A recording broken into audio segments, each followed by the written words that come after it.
ॐ ध्यात्वा नीलोत्पलश्यामं रामं राजीवलोचनं Janaki लक्ष्मणोपेतं जटामुकुटमण्डितम्. Dasharatha clearly gave Kaikeyi more preference than his other wives. She was pampered by him.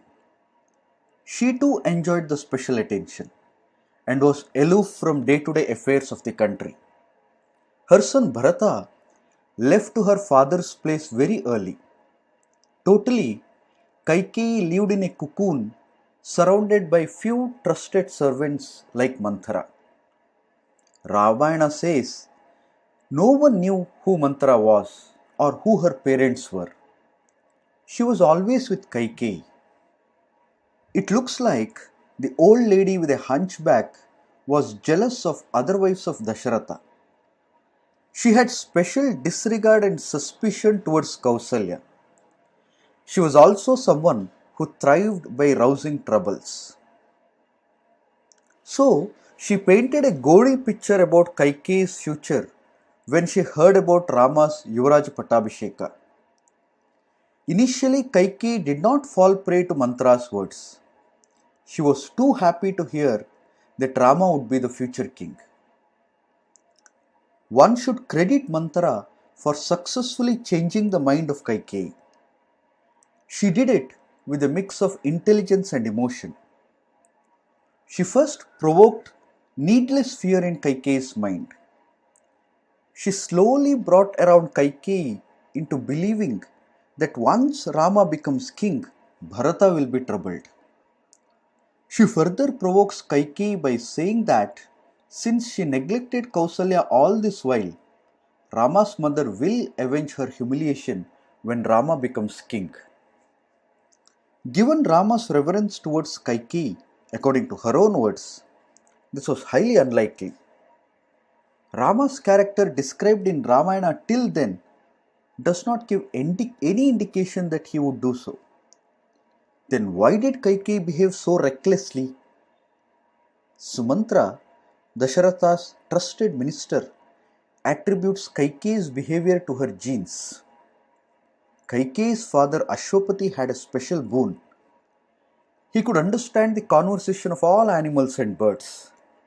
Once, while listening to some birds conversing with each other, he listened and laughed.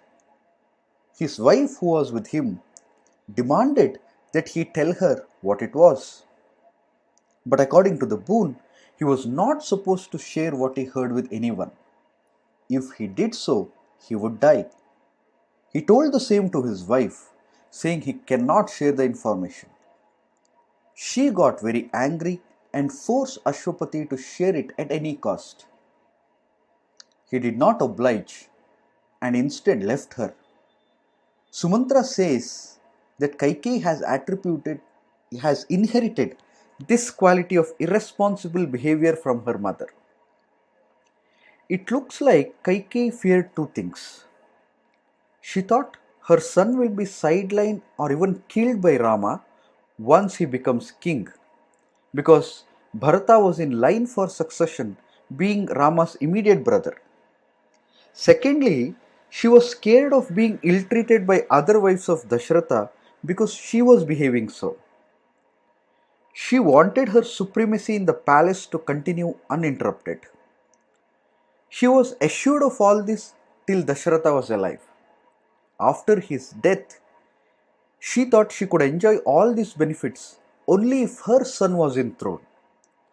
This self-centered thought forced her to take the irrational step. She was used to comforts and could not imagine anything less. When Manthara invoked these hidden fears in her, Kaikeyi was easily sold. What Kaikeyi says to Manthara after she agrees to her words is interesting.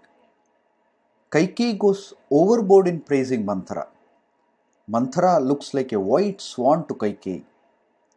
She says she will cover Manthara's hunch with jewels. She compares Manthara's bow-shaped stance to beautiful lotus. It goes to show how people who speak our words become dear to us. Kaikeyi and Manthara became unlikely friends because Manthara was able to understand Kaikeyi's desires. She tactfully used a crisis to install fear in Kaikeyi's mind. Manthara spoke what Kaikeyi wanted to listen. This should teach us to be wary of opportunistic people who will mislead us for their own benefit, all the way making us believe that they are doing all this for our good.